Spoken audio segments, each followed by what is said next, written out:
told you guys I'd be right back. Alhamdulillah, tonight is one of the most special nights for me in the last couple of years. There's a particular man that I have personally known, and I met him a few years ago before he became one of the most recognizable faces in America. And I love him for the sake of Allah. And I truly do. And so I say that before I even read his bio, and I think that by the end of this session you will love him as well.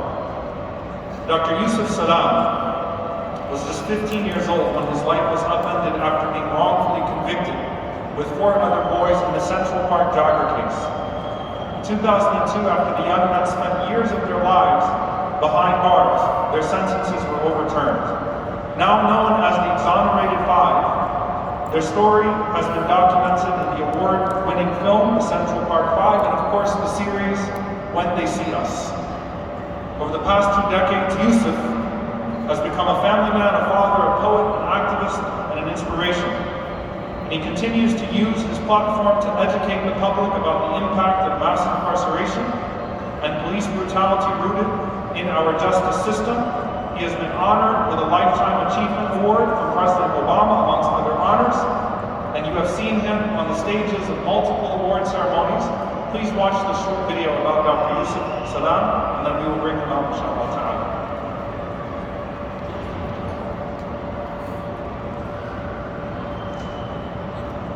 On the morning of April 20th, 1989, New York City awakened to the horrifying news. A Wall Street investment bank left for dead after a brutal attack when she was jogging in Central Park. A female jogger was clinging to life after being beaten and sexually assaulted in Central Park. The city was outraged. The police quickly arrested a group of teenagers, among them Yusef Salaam. Their trial gripped the city. Their conviction seemed not only at the time as justice served. Arrested at 15. You spend 7 years in prison for a crime you did not commit. Vilified in public for years. Not even just a smidge of bitterness. I gotta tell you, I found out that a thing like forgiveness, as an example of where we can go with being able to get out of being bitter. Forgiveness is for you. It's for you to be able to safely cut yourself from the ball and chain that is holding you down. This dua right there on the told me in prison. She would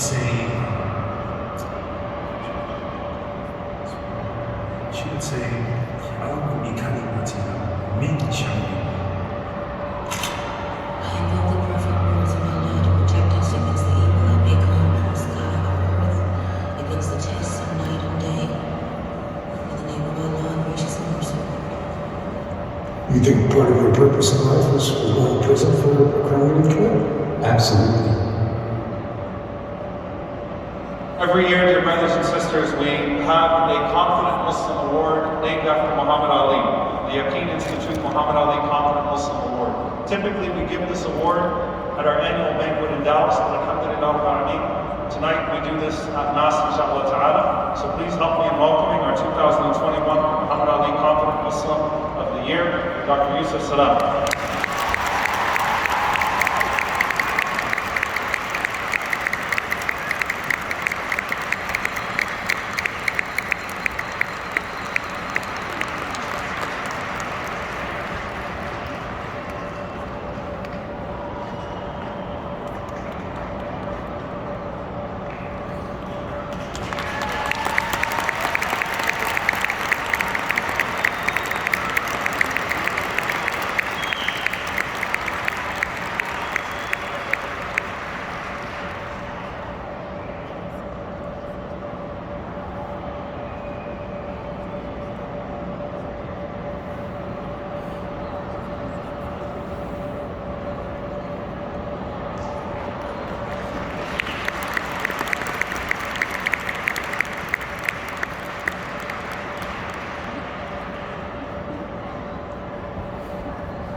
Assalamu alaikum wa rahmatullahi wa barakatuh.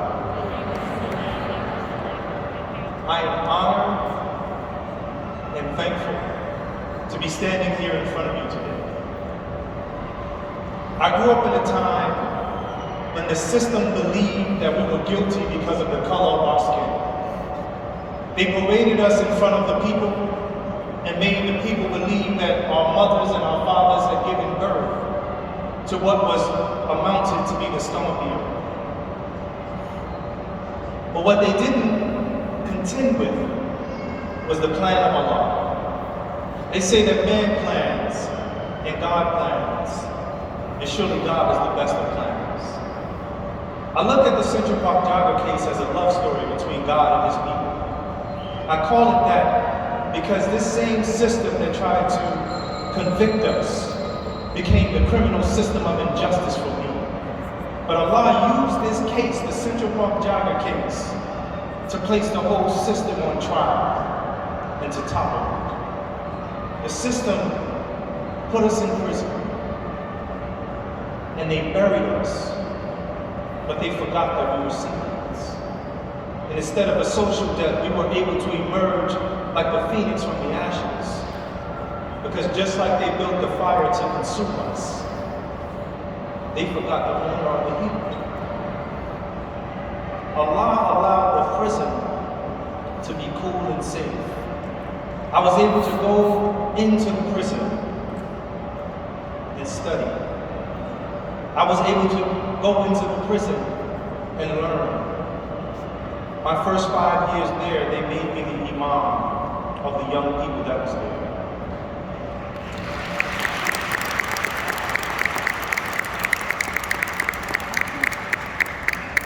When I aged out of the youth facility at 21, I got sent to a place called Clinton, one of the worst prisons in New York City, New York, rather.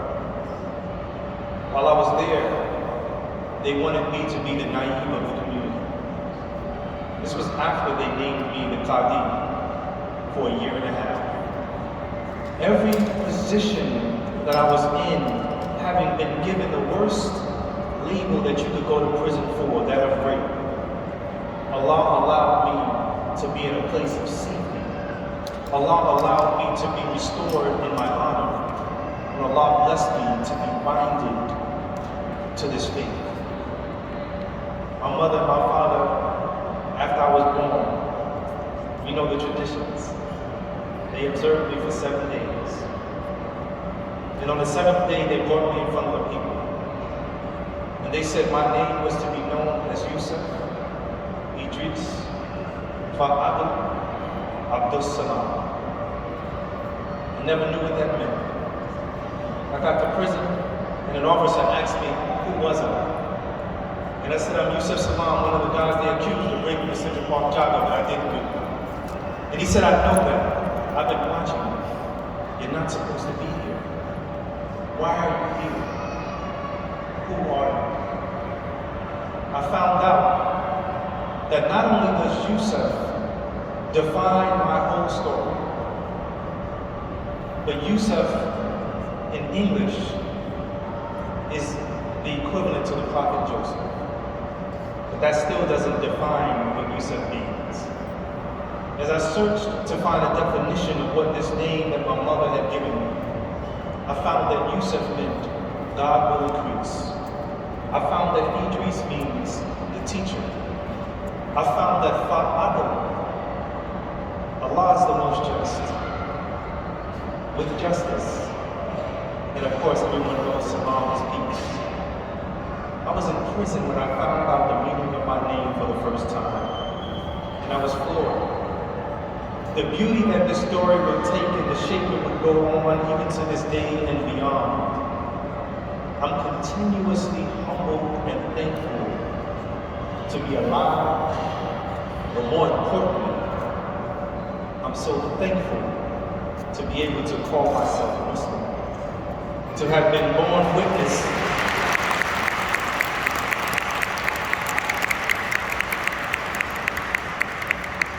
over and above everything else.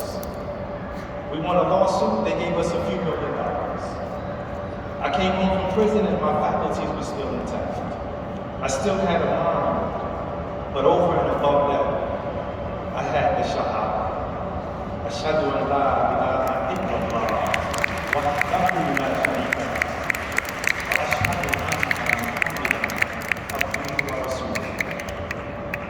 Thank you. I'm honored. And Brother Suleiman is coming out again.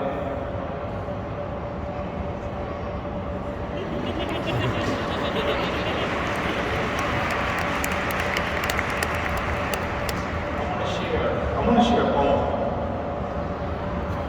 I want to share this poem because one of the most powerful things that happened to me in prison was that I began to realize that I was a vessel. And I was walking down the corridors to the mess hall in the prison. And all of a sudden this poem came into my mind. It was called Venus and Mars. In between Venus and Mars is the center of our attraction. Of those connected to the stars, hardly a fraction. It behooves man to work for the day when this will all end. Life is mortal, so follow the malot of those heaven sent. Awaken and receive that which will give you life, or remain horizontal and never begin to flight. For the solution, I'll descend from amongst the stars, and I'll meet you in between Venus and Mars.